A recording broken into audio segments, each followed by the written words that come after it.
أشرقت نفسي بنور من فؤادي حينما رددت يا رب العباد. أعوذ بالله من الشيطان الرجيم. بسم الله الرحمن الرحيم.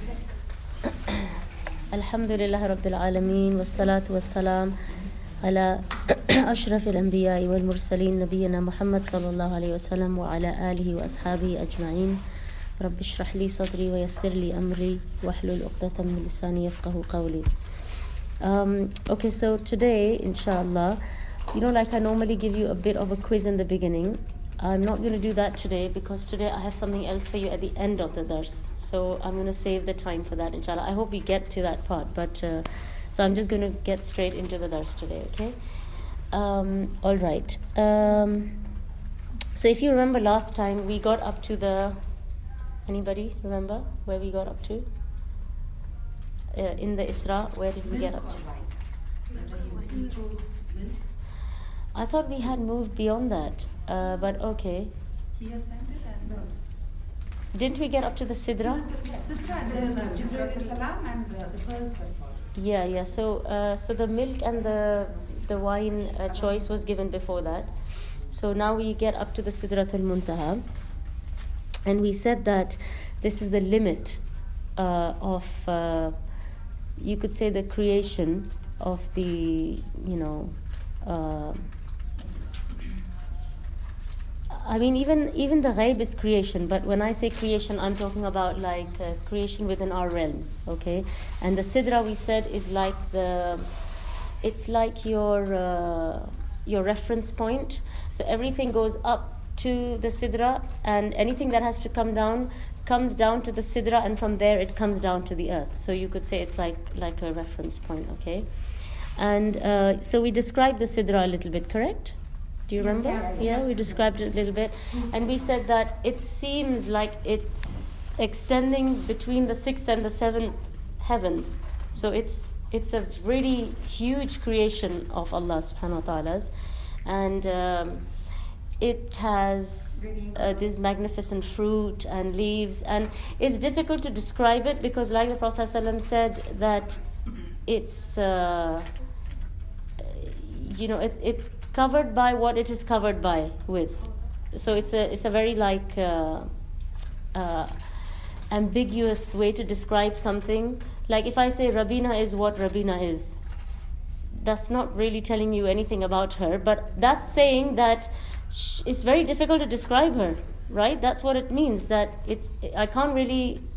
she's indescribable. I don't know what to say, right? So the thing is that the Prophet ﷺ, he gave many different descriptions of what he saw at the Sidra, right? He saw these butterflies of gold. I think he saw gems. I can't remember now. I think I mentioned it last time. He saw colors going up and down, and colors that he has not seen before. So, we're just familiar with our spectrum, and we're fascinated by the spectrum. If anybody sees a rainbow anywhere, oh my God, there's noise, and there's like all the screaming and shouting when you see a rainbow. It's like amazing, to see all these colors. And that is just, the spectrum that we are familiar with. So what about now the Prophet ﷺ is seeing something which he's not even familiar with. So he's seeing colors going up and down. He's seeing different things. It's something which is not still and stationary. It's a dynamic thing which is changing. So you can't really describe it. And Allah Subhanahu wa Taala describes one of the things Allah says in the Quran is. لَقَدْ رَأَى مِنْ آيَاتِ رَبِّهِ الْكُبْرَى. So he's describing this as one of his, great signs. So this is a really, really magnificent creation of Allah, and that's why he's describing it as an ayat from his ayat al-kubra.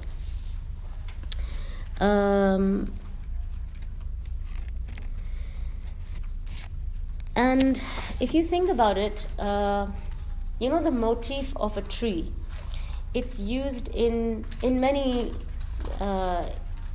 places.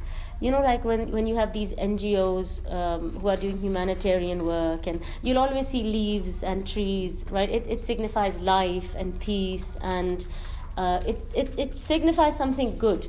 I mean, you don't usually think of a tree and you associate it with evil, right? You associate it with good things. And it's interesting that you could say is the end of creation, and it is also, if you think about it, the beginning of the creation, in the sense that from that point onwards is another existence which we are not even familiar with, right? So before that is our existence, and beyond that is another existence, and in between is this tree. So it's very interesting how the tree is like the end point and the beginning point. So it sort of ends with that and it begins with that, sort of, so to say. Just some symbolism. And we stopped at this point where I said to you that at the base of this sidra there are 4 rivers. And Jibreel alayhi salam said that 2 of them are hidden and 2 of them are apparent. And this was your homework. That did I tell you which are the apparent rivers? No. Yes.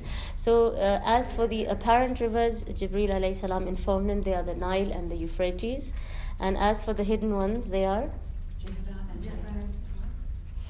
Okay, I've not heard of that. But then again, there are so many different narrations. So, maybe you people have looked at some, as long as it's an authentic narration. Anybody have anything else? Other than my kids? Keep quiet, please. No, we sent this on the group. After you said it's okay. Oh, okay. Okay.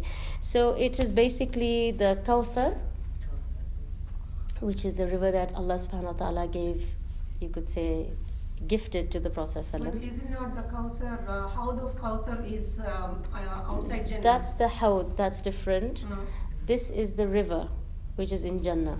Okay. Yeah. So Rasulullah ﷺ gives those who follow the Sunnah from the Hawd, not from the river.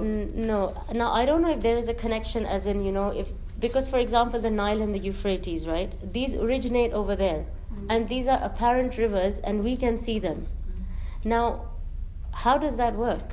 How comes this is originating there but we're looking at it here? Now, Allahu Alam how it works, but this is what we've been told. And the same thing with the Kawthar. The Hawd is different to the river of Kawthar. So maybe inshallah, if I get a chance next time, I'll talk about it. Kawthar and the other one. The other one is, okay, go on guys, since you were dying to tell me. Yes. Yeah. Yeah. So Kawthar and Salsabil, they are the 2 hidden rivers of Jannah. And the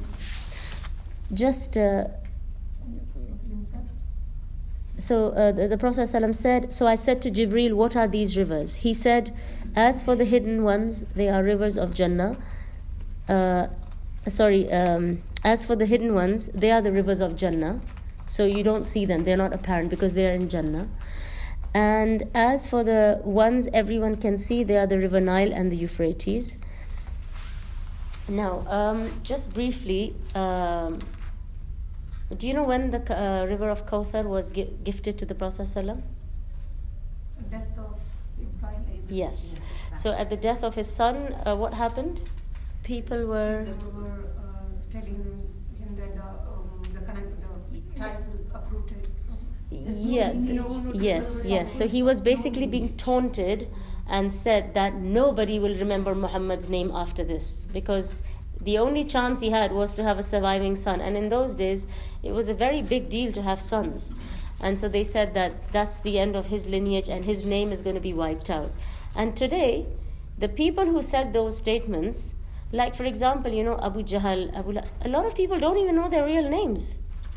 Right? I mean, I know maybe you people have learned it through Seerah, but a lot of people, if you ask them, they just know their kunyas, Abu Jahl, Abu Lahab. They don't know what their real names are.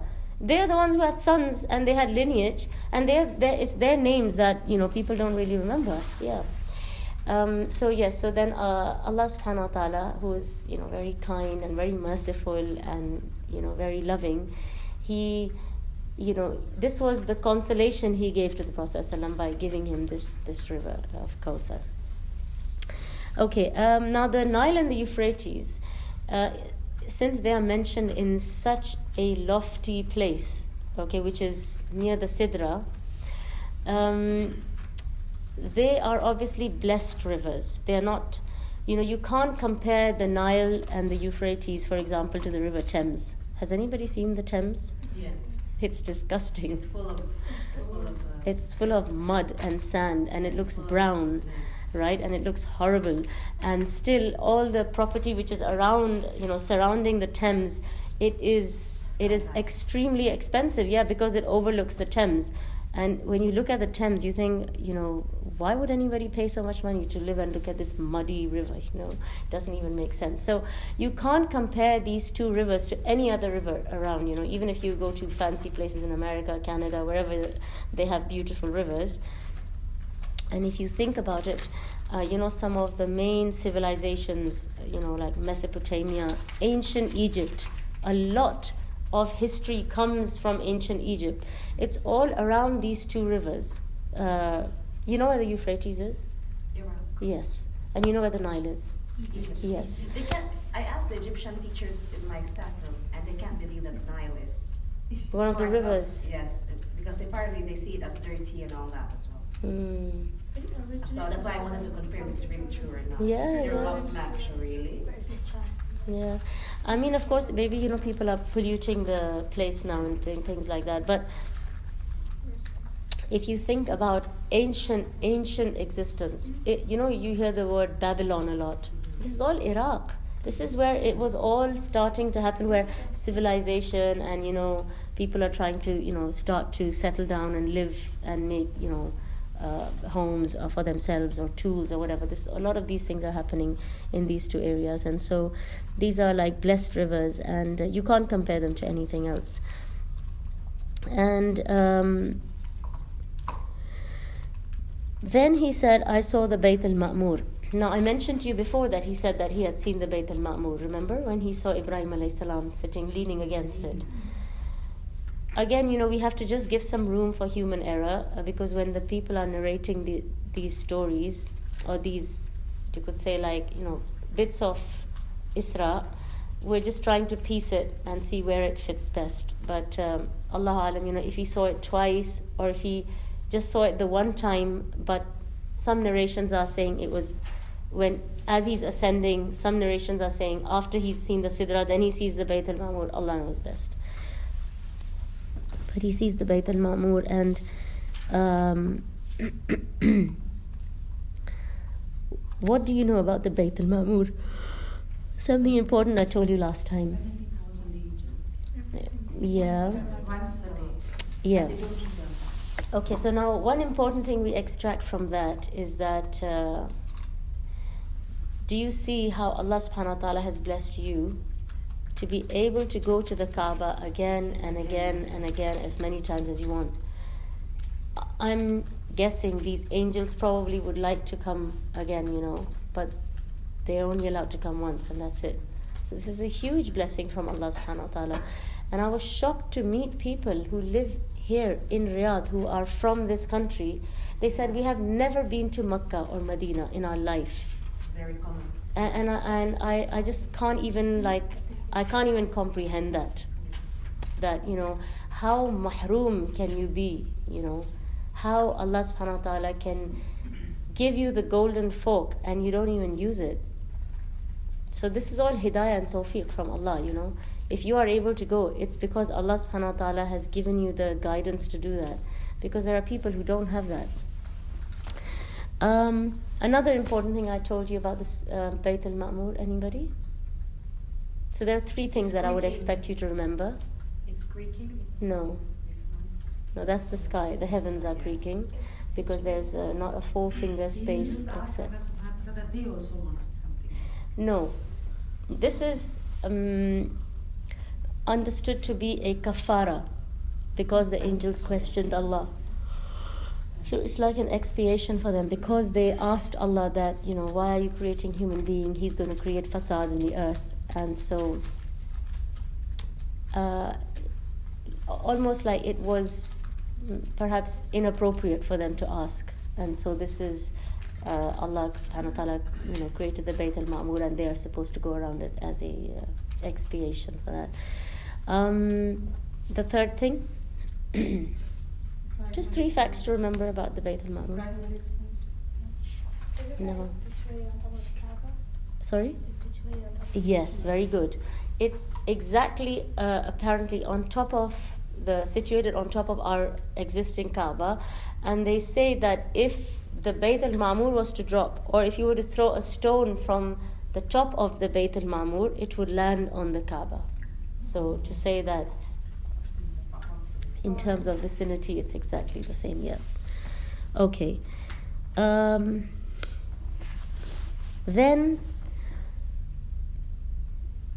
the Prophet ﷺ said he saw Jibreel in his original form, and he described him in a few ways. He said he had 600 wings.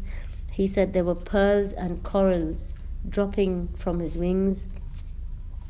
And we know that Allah says in the Quran, right, that He creates angels with wings, mathna wa thulatha wa ruba', 2, 3, or 4.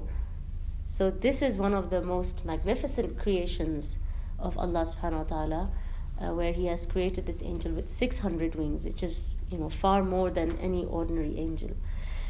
And again, it's not easy for the Prophet ﷺ to describe Jibreel alayhi salam, because even he does not seem to be like a static creation, where you can just see him and describe him. There are things around him which are changing. Like, can you imagine things like dropping from his wings? And, so similar to the Sidra, this is also like a very grand creation of Allah's. So the scholars have said that, these are the three major signs that the Prophet ﷺ saw during this journey, where Allah says, لَقَدْ رَأَى مِنْ آيَاتِ رَبِّهِ الْكُبْرَى. What are the three ayat? Can anybody tell me? No, but I'm saying that what are the three ayats? Sidratul Muntaha. Yes, but at the moment what we're discussing, because he sees a lot of things when he crosses the Sidra, but right now, until now, Sidra, Bayt al-Ma'mur, and Jibreel alayhi salam. Yeah, these are the three, like you could say, at the end point of Sidra. This is what he has seen so far, which is from the great creations of Allah subhanahu wa ta'ala. And you can see the other, really amazing thing about this journey is you have the best of the sons of Adam alayhi salam, and the best of creation, who is the Prophet Muhammad sallallahu alaihi wasallam. He is, meeting or seeing in the true form the best of Allah's angels. So the two best creations are meeting each other, and this is, this in itself is an amazing thing. Now,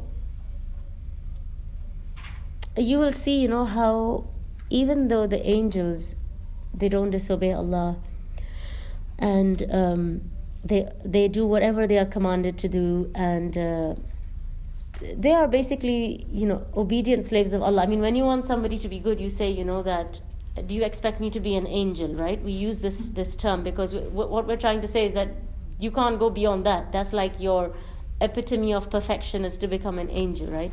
But that's wrong, because if a human being wants, he can ascend, and be better than angels. And we will see in this how the Prophet ﷺ, he exceeds even the best angel. Okay, we will see how and why.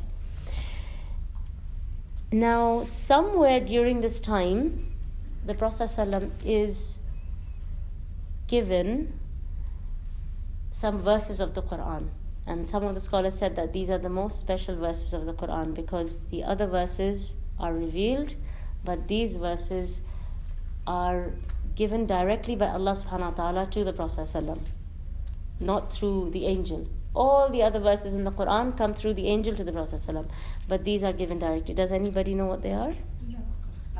Yes, the Awakhir Suratul Baqarah. So these are extremely blessed and precious verses in the Quran. And memorize them, recite them as much as you can.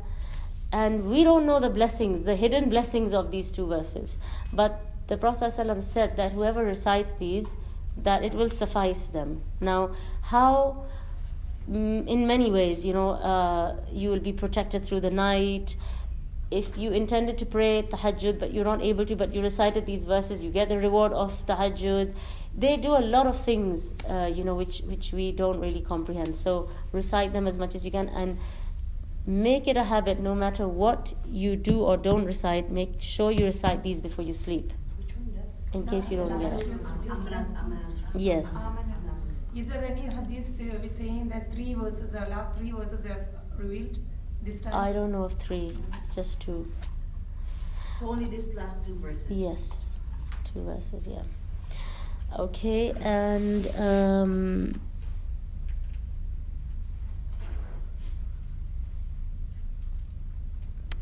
now during this trip, the Prophet ﷺ is given 3 things.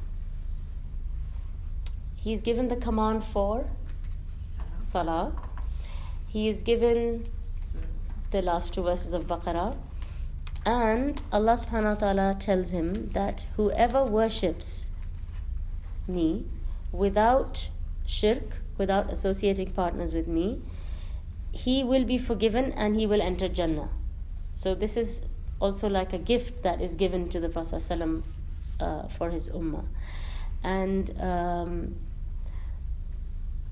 again, I mean, we don't realize the greatness and the blessing of this, but there are so many people, who believe in Allah, who don't associate partners with Him, but they fall short in so many ways.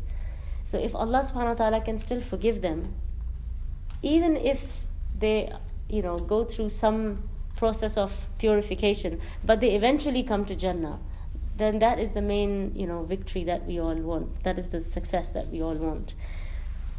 Of course, the ideal success is we want to be saved from the fire and enter Jannah. But if not, at least ultimately, you should be able to enter Jannah. Yes, that's right. Yeah, hijama. But the only thing is that that's given to him through the angels. So he said that I didn't pass by any angel or any heaven. I'm not sure which exactly he said, except that the angels commanded me to do hijama, and they said alayka bil hijama, or that, so tell your ummah. So ummah. was the first time when he was commanded hijama, or it was commanded before? As far as I know, that's the time that he was told to tell his ummah to do hijama and to do hijama. Allahu alam, I'm not 100% sure. Okay. And also the Prophet ﷺ, he said about the last 2 verses of Baqarah, he said, I was given these from underneath the arsh of Allah. So these are very, very special verses. They are very blessed. So it seems like from the narrations that, because normally Allah recites these verses to Jibreel alayhi salam, and he takes them down to the Prophet ﷺ. But in this case, he, it seems like, has recited them directly to the Prophet ﷺ without an intermediary in his divine presence. So, Allahu alam. And after this, it seems that the Prophet ﷺ goes to his main purpose of the Isra, which is what? To meet Allah, yeah. I mean, the main purpose of Isra is Allah is inviting his slave up to meet him. This is the main thing that Isra is all about. And, like I said to you, that he has suffered 3 big blows, right? And the man is shaken up, but he's still, firm in his ibadah, in his belief, in his tawakkul. And this is a special thing that Allah subhanahu wa ta'ala does for him, and he calls him up to his presence to meet Allah, to speak to Allah, to have a meeting with Allah, you could say. And the thing is that, I mean, which one of us doesn't want to know what happened during this meeting, right? We really want to know what happened, we want minutes of meeting, right? We want to know what happened next. But there are no narrations, authentic narrations. There are many stories and, myths and fairy tales about this meeting, but authentic narrations, other than Salah, we don't know what happens during this meeting, how long it lasts, what else Allah speaks to the Prophet ﷺ about. We don't know anything. He doesn't tell anybody anything other than about the rule of salah. And there is hikmah in everything. And there's a reason why Allah subhanahu wa ta'ala reveals certain things to us, and there is a reason why Allah subhanahu wa ta'ala conceals certain things from us. And this is a very precious, private and blessed meeting between Allah subhanahu wa ta'ala and His beloved, right? And this is something between them, so we don't know.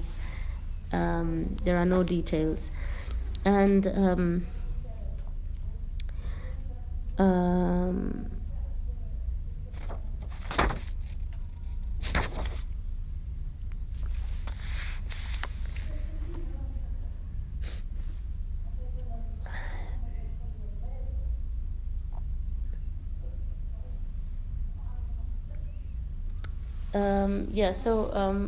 perhaps what takes place in this meeting is too noble and too blessed for us to, find out about. So it's private and it's concealed.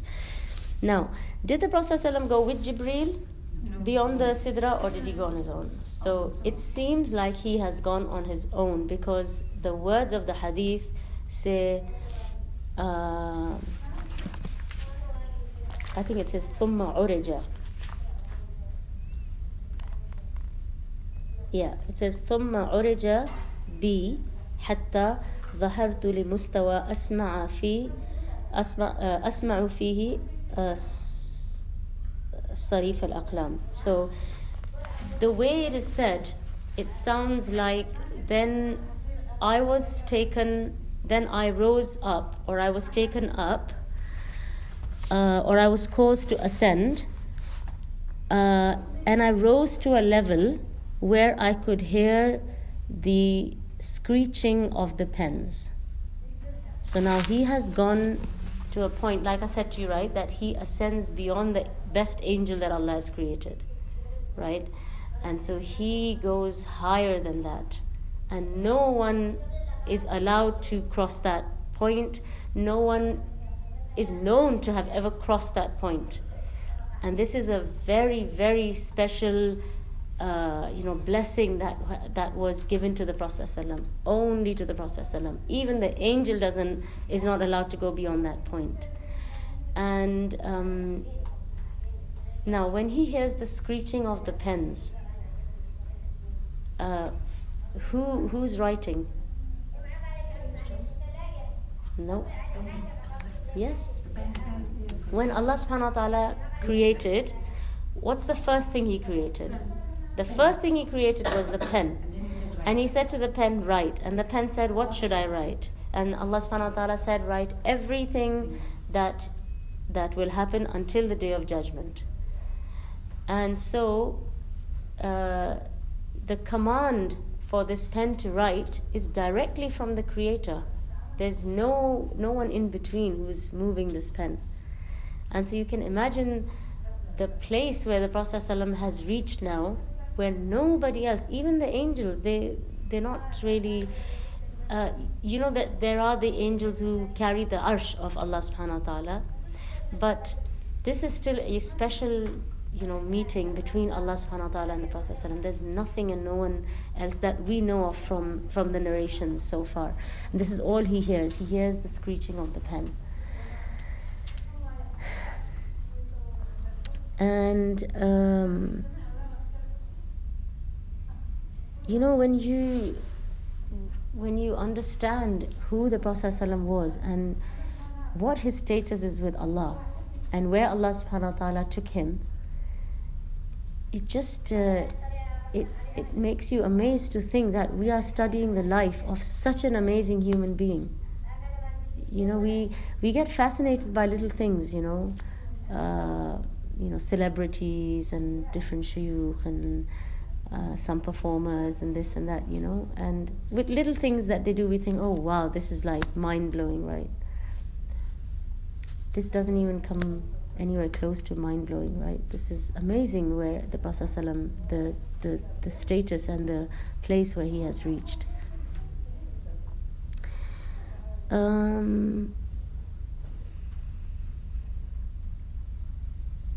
So now he gets given the instructions for salah. Okay, so the command for salah is given to him here. And again, what does that tell you about salah? Can you imagine? Everything else that Allah commanded us came down to us through the angel. Fasting, tahajjud, zakah, hajj, umrah, have tawakkul, make dua like this, adhkar. Everything is, being revealed to us. This is the only thing for which the messenger is taken all the way up to receive this one command. There's nothing else that he's given. Apart from whatever happens in his meeting, which is his personal thing. But as far as the ummah is concerned, this is the only thing that he's given. And when there's only one thing, it just makes it all the more important. I remember, I was 16 years old and I was really fed up and bored, and it was summer and I wanted to just go somewhere. And my father said to me that, why don't you go to Japan? And I said, I never really thought about like Far East. You always think about Europe. And so I said, all right. I was a bit reluctant because I was thinking, Japan, who goes to Japan, Anyway, then, he did my bookings and everything. And I still remember, he said to me, do whatever you like over there, but just don't do one thing. And he said, don't go to any, I think he referred to them as discos or pubs, right? And he said, don't go to any pub or disco.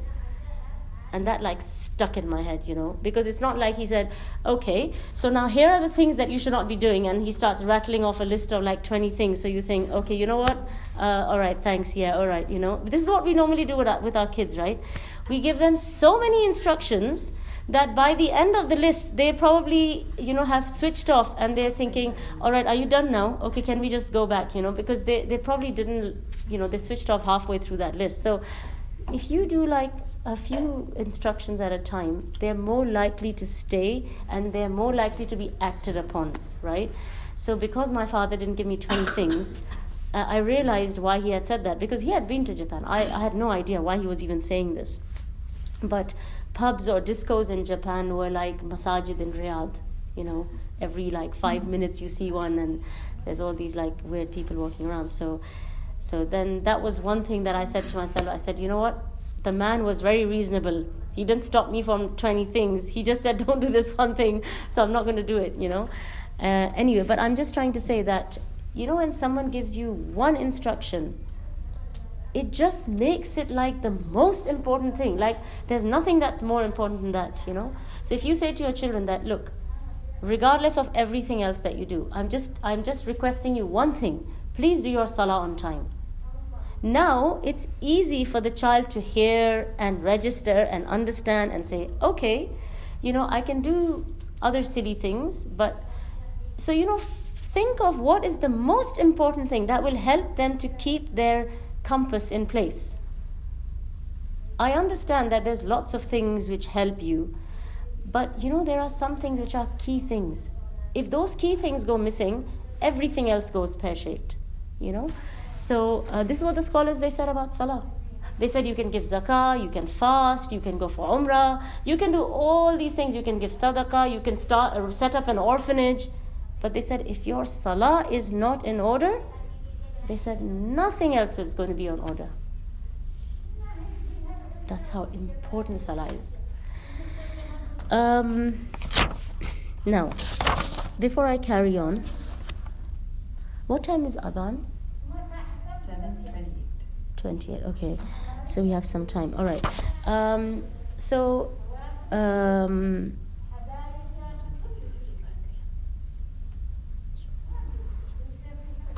Now, before I carry on about salah, I just want to tell you what happens when he's given. How many salahs is he commanded to?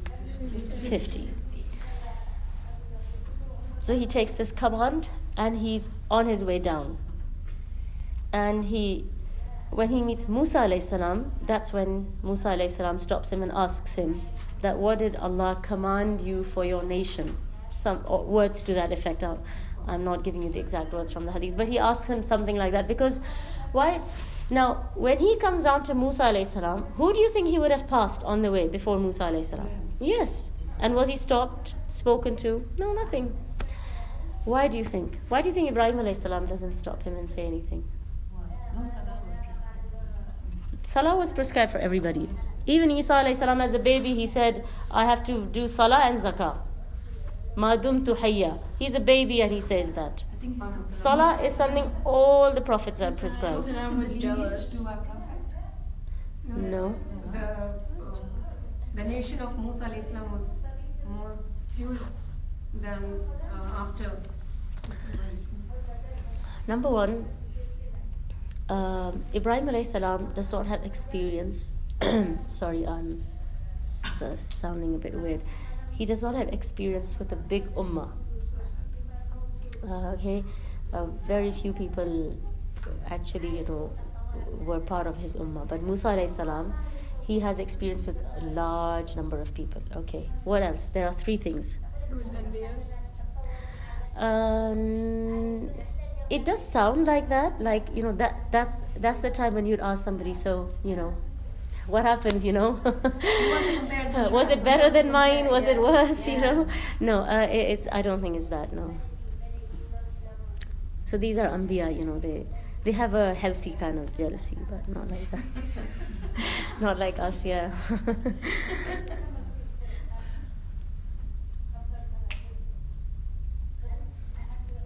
So what do we know about Ibrahim alayhi salam's personality and Musa alayhi salam's personality? Aggressive.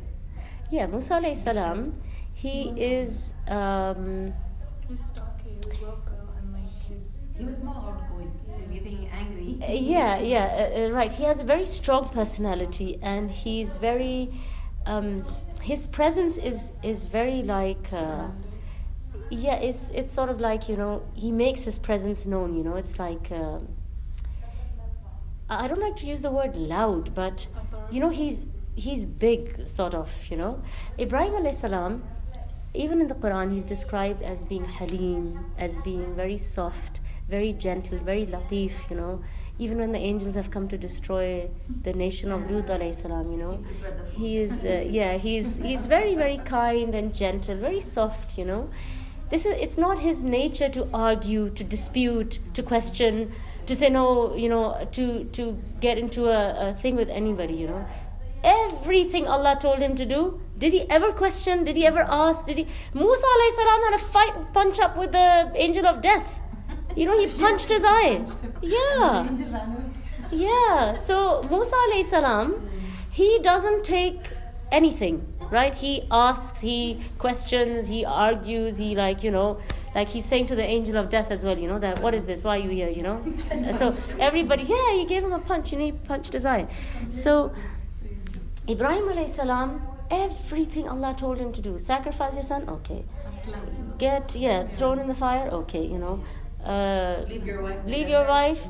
Everything. Anything he was told. He's not known to have ever questioned, asked, nothing, Sami'na wa ata'na, through and through.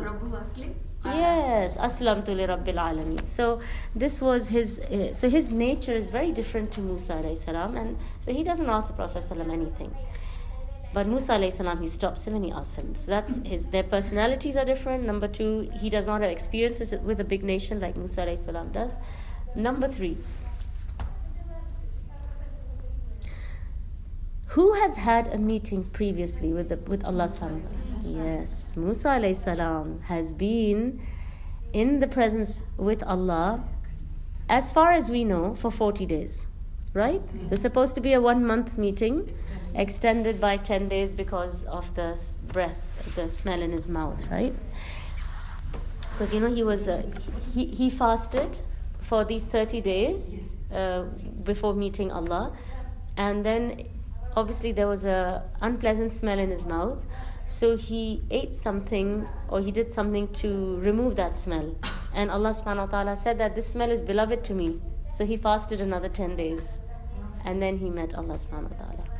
So it was extended to 40 days. It was supposed to be a 1 month meeting, but it became 40 days. Now, in those 40 days, all we know about is the 10 commandments. Right? We only know about the Torah that was given to him. We don't know what else has taken place.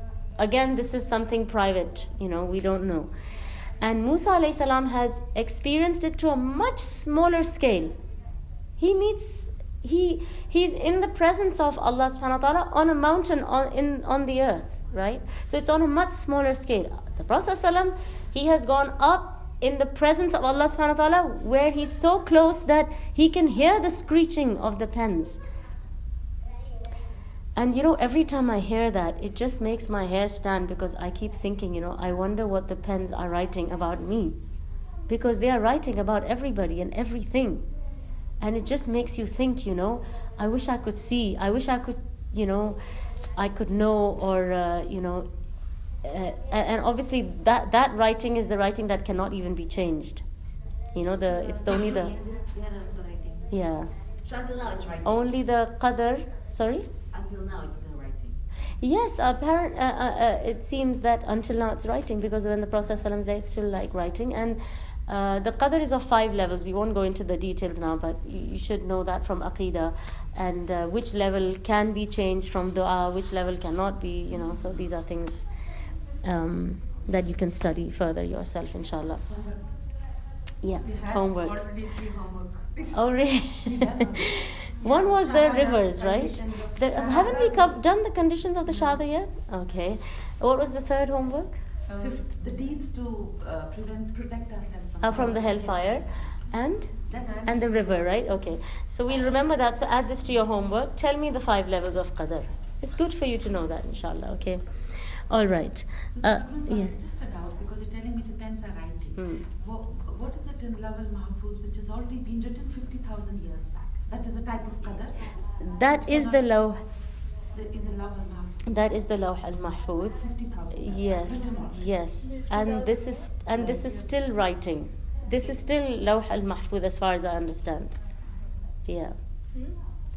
And then there is another level of qadr, but I'll let you guys read about that. Okay. All right. So Musa alayhi salam, he has some experience on a smaller scale of a meeting like this, and he knows that when you meet Allah subhanahu wa ta'ala like this, there is something big that comes out of it. And so that's why he stops the Prophet ﷺ and he asks him, what did Allah give you for your ummah? Words to that effect, right? Because he knows that, when he met Allah subhanahu wa ta'ala, he was given the Torah. And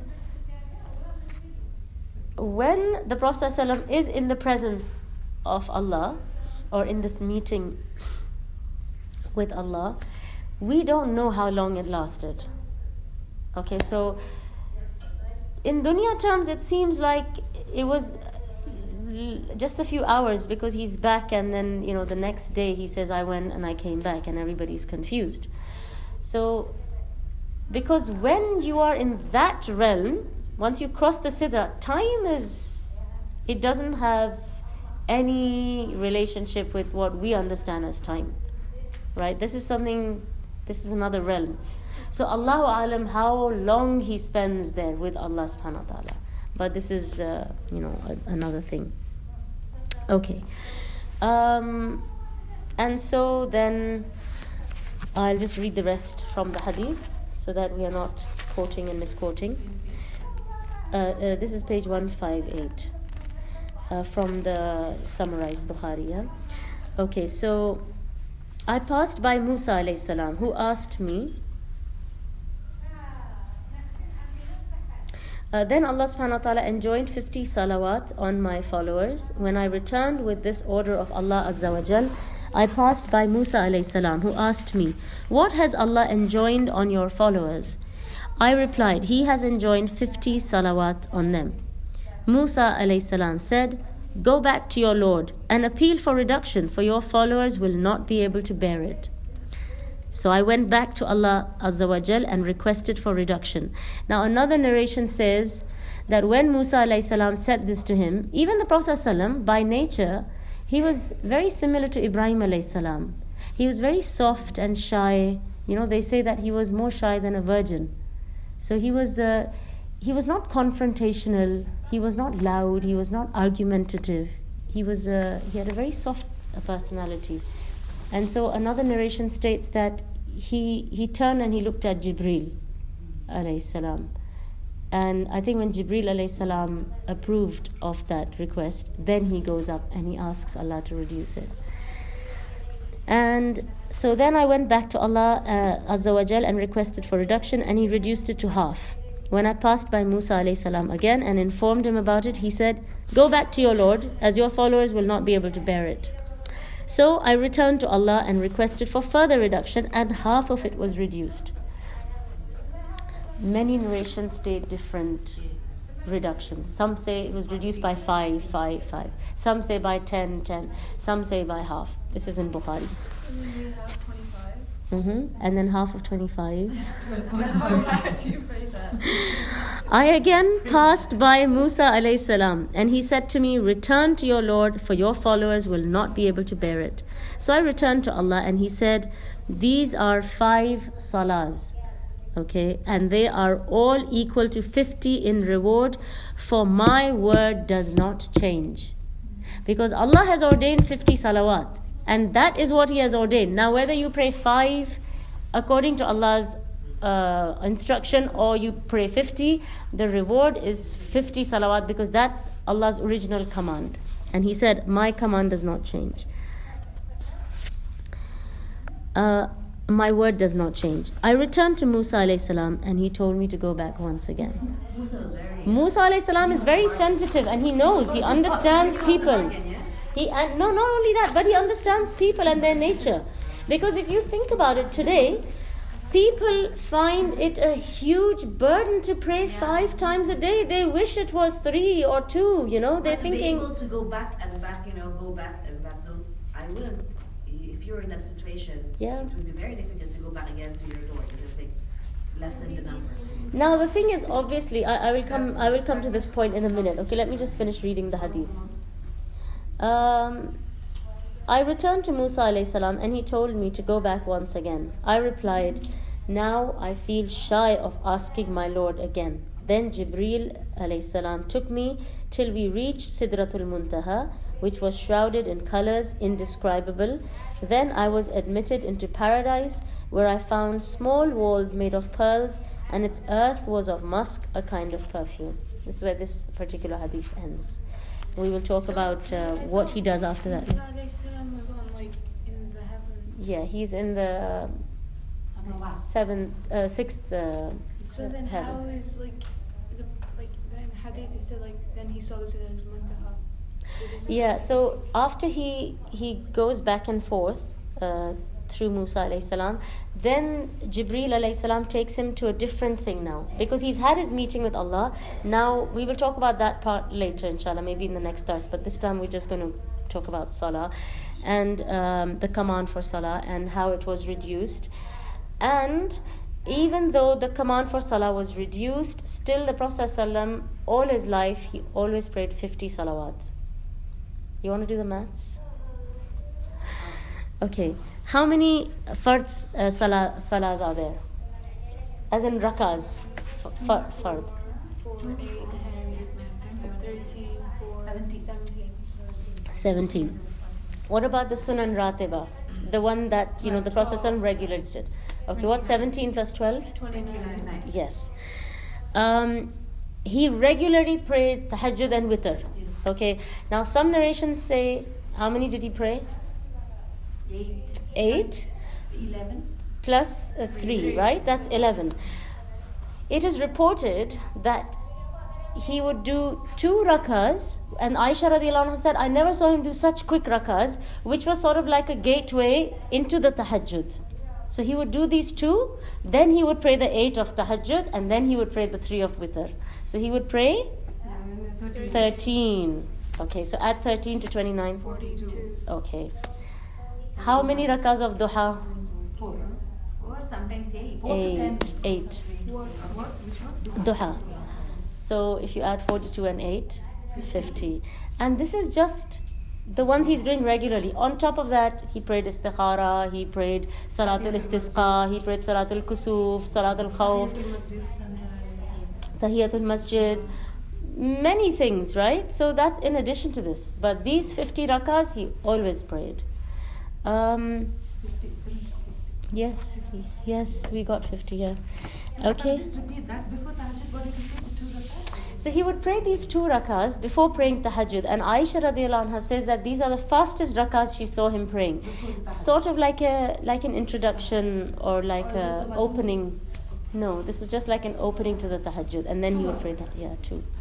His tahajjud was very lengthy. Yes, very lengthy, yes. So this 2 was just like a quick one that he would do, and then he would start praying But while tahajjud. traveling, there is no sunan rawatib, isn't it? No, there isn't. Bismillah, salatu wassalamu ala rasulillah. Now, You said you have something for us. I will tell you. Allah subhanahu wa ta'ala, Allah subhanahu wa ta'ala, I know she can't wait. Allah subhanahu wa ta'ala already knew, right, that this is going to happen. Correct? He knew that he's going to order 50 salawat, then he's going to go down, then Musa alayhi salam is going to say go back up, and the Prophet is going to go back up, and eventually this is going to be reduced to 5. So why do you think he ordered 50? To give us what reward. Perhaps, possibly, that's a very good suggestion. So is one humans. No. To test Rasul's sallallahu No. Yeah? So that we don't think 5 is a lot. Very good answer. Yes? So that we keep remembering Allah. So something like that. Basically, to show Allah's mercy and kindness, right? Because this is what it shows us. That you ask Allah and He gives you, and He gives you, and He's kind, and He's merciful, and He's trying to be easy on you. He's not trying to make your life difficult. He's not trying to be difficult for you, you know. So really, when you think of your salah, you should think of Allah, and you should think of Allah with love and with gratitude, that Allah is so kind and He's so merciful, and He is trying to make things easy for me. So especially when you're going through some difficulty, that is a very important time for you to think about how Allah wants ease for you. And if you're going through something, there must be some maslahah, some wisdom in it for you, because Allah doesn't want to make your life difficult. But if you are going through some difficulty, it is for a very, very big wisdom, which maybe we don't understand. But there is a wisdom, there is a reason for it. Otherwise, Allah wants ease for us. And Allah says that in the Quran, right? يُرِيدُ بِكُمُ الْيُسْرِ وَلَا يُرِيدُ بِكُمُ الْعُسْرِ. He doesn't want difficulty for us. He wants ease for us. So this is one of the things, that it shows us is that Allah subhanahu wa ta'ala is very merciful and very kind to us. The thing I wanted to share with you today is something I have probably, said to you many times, or, maybe I say it many times during many durus, but it is something that needs to be emphasized and stressed. And I'll try and get through this quickly so you can all go and, if you need to refresh your wudu for salah. But I wanted to talk to you about the issue we are facing with salah. Okay, because salah is really one of the most important commands that we have been given. And that is perhaps the one command that we are most lax in. Okay, and it is something that we do most frequently, and we fall short most in. And why does this happen with our salah? It doesn't happen so much with our other acts of ibadah. Why does it happen with salah? Sure. Yes, sort of. So because salah has to do with spirituality, it has to do with what is inside. It's not. I know when you pray, you're thinking it's an external action, right? You're standing, you're bowing, you're prostrating. It's something that is outer, but it is actually inner. Okay, and that is why it is not something that I can teach you or I can tell you about, and you'll just go back and you'll follow A, B, C steps and you will do it. It's not like that, because I can't teach you to have certain feelings. This is something that is going to come from inside you, and that's why, remember I said to you last time that your salah reflects your relationship with Allah. It is a very, very clear indication of where you stand with Allah and what you think of Allah. And I'll explain myself. And like I said, it has to do with feelings that come from your heart and thoughts that come from your mind. And that is not something that you can be taught, or that is not something that I can give you a step-by-step guide to follow. This is something very, very special and private between each slave and Allah. And imagine when you stand on that sujada, just imagine that you are in a box and it is just you and Allah. Don't, just block everything else off, because that's what it really is. It's just about you and Allah at that time. And no matter what you have done before and what you're thinking or what you have, what you have to do after, none of those things matter. That is the most important thing you do during your day, and just block yourself off. Just imagine that, you are just in this box and this is all that you are doing, And, like Allah subhanahu wa ta'ala says in the Quran, قَدْ أَفْلَحَ الْمُؤْمِنُونَ الَّذِينَ هُمْ فِي صَلَاتِهِمْ خَاشِعُونَ. Right? The people who are successful are the ones who have khushu in their salah. And you think, that's the recipe for success? But that is the recipe for success. Because that shows your intimate relationship with Allah subhanahu wa ta'ala. And that is not something external. I mean, from the outside you can be doing anything, but if your focus is not there, I don't know if the salah even leaves the top of your head. And this is what is happening. Most of us, in most of our salawat, we are daydreaming. That's the fact. We are there in body, but we're not there in mind. And the salah is not just body. It has to be mind and body. And that's where we are missing out on the success. That's why we're doing salah after salah, salah after salah. And we think, why am I not happy? Why am I not satisfied? Why is my life not, going in the direction I want it to go in?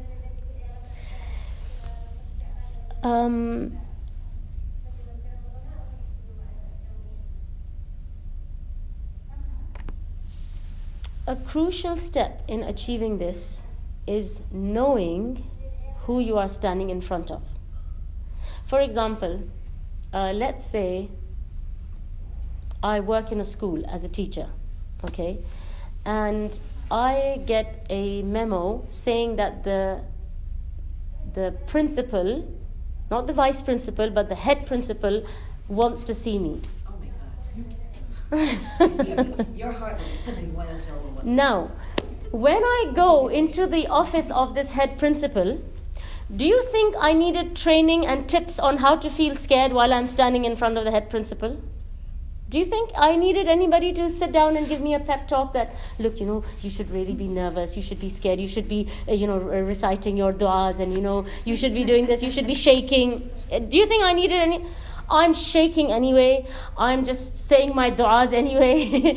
I'm just thinking, oh my God, and all my attention is there. Do you think I'm thinking about the cooking at home or my children's diapers? Or do you think I'm thinking about anything else? I'm just thinking, what does this, head principal want to say? I'm scared. And I did not need any training on that, right? Because these are true feelings which are coming out from inside me. I don't need to be taught these. I don't need to learn these. I don't need to be trained in these. Because why am I so scared of this head principal? Punishment. Because I know who she is or he is. I know what authority they have, and I know what she's capable of doing. Right? If I don't know anything about her, maybe I'll just go in and not really be worried because I don't really know. But if I know, but if I know what I'm up against, then I'm going to be really scared, right?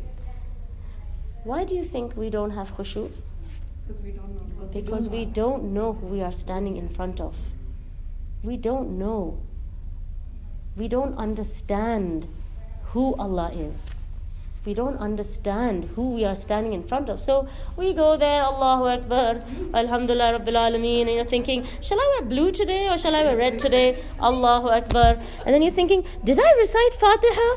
Because your mind is all over the place.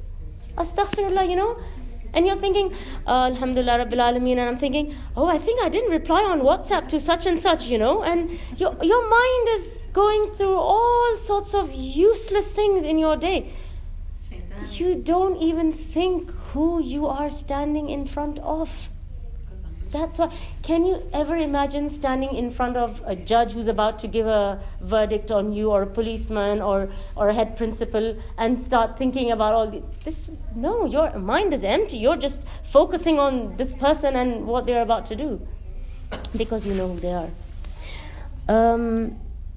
So the more these feelings come directly from our heart, the better our salah. The less these feelings come from our heart, the weaker our salah. And this is not something you can be taught. This is something you have to have inside you, in your relationship with Allah. Okay? Yes, exactly. And that is his job. There is a specific shaitan whose job is just to distract you in your salah. If you want to really ask something from Allah, or you're in a desperate situation and you're asking from Allah, you are in that kind of situation. Exactly. So that's the other thing I was going to say, that the only time I think that we have some focus is when we're going through a really hard time and we're in trouble, or we have some exam, or some big thing is about to happen, and we think, Alhamdulillah Rabbil Alameen, Ar-Rahman Ar-Rahim. You're like really khushu and focus, and everything's like flowing from you. But that is occasional. When you have that situation, when you don't, you're far away from it. And the thing is that we need to understand who we are standing in front of. We need to understand what words we are saying in front of our Creator, and we need to understand that Allah is not in need of this salah. He is not in need of our ibadah. It does not increase or decrease Allah's dominion if we do our adhkar, if we have khushu in our salah. It does not do anything for Allah subhanahu wa ta'ala. We are the ones who are desperately in need of this salah. And the minute we make takbir, we should be honored that Allah subhanahu wa ta'ala has given us another opportunity to stand in front of Him and to speak to Him. That is really what you are doing. Like the scholar said, that if you want to speak to Allah, you pray. And if you want Allah to speak to you, you recite Quran. So when you are praying, you are really speaking to Allah. And this is a big honor and a blessing that Allah has given you. So you should really be full of gratitude, because there are so many people who have not been given that privilege, right? Who also know that Allah exists, but they don't pray. So, and I know we don't say this loudly, but ask yourself honestly, how often are you doing a salah and thinking in your head that, let me just do this salah so that salah is done, and then I can think about other things. It's very true. Right? We're just trying to tick off the box. That, okay, alhamdulillah, I've done the salah. Okay, now let's do the things that I really enjoy, Okay, let me read this, and let me talk to someone, and let me, eat this, or go out, or, WhatsApp. And some people, they jump from their sujada onto the chair with their phone, and they think, okay, alhamdulillah, salah is done, now I can just chill out, Astaghfirullah, this is not, the Prophet ﷺ, he would say, arihna bis salah, right? That his relaxation was in the salah. We are just trying to escape, Allahu Akbar, finish it, okay, alhamdulillah, I'm done, now what's next, But really, our day should be focused, and we should be waiting like ribat, where you should be waiting that, okay, when is the next salah? Okay, now I'm really looking forward to this. Now they've done adhan, I'm going to stand, I'm going to speak to my Creator. That should be like the highlight of your day. Reaching that level will be difficult for all of us. Yes, and you need to try and get yourself there, because this is where I think a lot of our lives are going downwards, because our salah is not what it should be. If our salah was what it should be, a lot of things would not be what they are now. Just to give a point, when I was between the worlds, I was a new revert and all that, and I was learning my salah. It was when I realized how lucky Muslims were because they would pray. Because I was Catholic, and then I was going to mass and all that, but when I reverted, I didn't know how to do salah yet. So I was in between, in between realms. So I wasn't praying, and I was a Muslim. The first few months when you're learning. And then when I was eventually learning it, and I realized how lucky, how beautiful it was. Yeah. So I guess most Muslims have lost. They don't understand because they've always done it all their life. Whereas somebody, I always give this example that if you've been in a dark room, you know what it's like to be in a well-lit room. But if you've never been in a dark room and you've never been in the dark, you won't appreciate the light. Because you've always been in light. You think, okay, what's the big deal? Stand in a dark room for a few hours and then you will come out and say, Alhamdulillah for light, So this is what happens to a disbeliever who becomes a Muslim. They know what it's like to be on that side, and now they're really grateful. Whereas people who've always been on this side, they don't appreciate it because they've always had it. Okay. And we almost do our salah as if we are not in need of it, but Allah needs it, so let me do salah for Allah, so, okay, Allah, are you happy I did that, Allah doesn't need it. Like I said to you, He's not in need of this. And, if you think about, for example, meeting a celebrity, you must have all seen videos of concerts, where there's like a music concert going on. And you'll see all these, fans, right? They're waving. And you see a lot of them, they're crying. Have you seen them? Yeah. They're like crying and they're waving because they just can't believe that they are so close to the stage that they can actually, see the color of the dress or underwear that the celebrity is wearing, So they just think, oh my God, I can't even believe I'm just so close to this person. Or, you see people, they'll shake hands with some movie star or someone and they just like, they're like about to collapse because they can't believe they touched his skin or something, right? Huh? Yes, because it is such an overwhelming experience. Now, when you see things like that, right, it should remind you of being in the presence of Allah. Let's put all of this aside. Imagine if the Prophet ﷺ came and he said, I will give you, Benazir, 5 minutes of my time. Can you imagine? It makes your hair stand on just even hearing that hypothetical suggestion. Right? Because you're thinking, oh my God, I can't even imagine what that would be like. Do you think while you're in the presence of the Prophet ﷺ, you would be thinking about the food you have to cook, or your children, or their studies, or the problems or worries you have? No, you're just going to be focused on, I have these few minutes with the Prophet ﷺ, I want to make the most of it. Allah gives us this opportunity 5 times a day. He gives us this opportunity, golden opportunity, to stand in front of Him and speak to Him, complain to Him, ask Him. And we're daydreaming. That time just goes and it never comes back. That salah never comes back. There's one other important point, but I'll tell you next time, inshallah. So I'll leave you on a cliffhanger. Subhanakallahumma wa bihamdik, ashhadu an la ilaha illa anta, astaghfiruka wa atubu ilayk. وآخر دعواهم أن الحمد لله رب العالمين.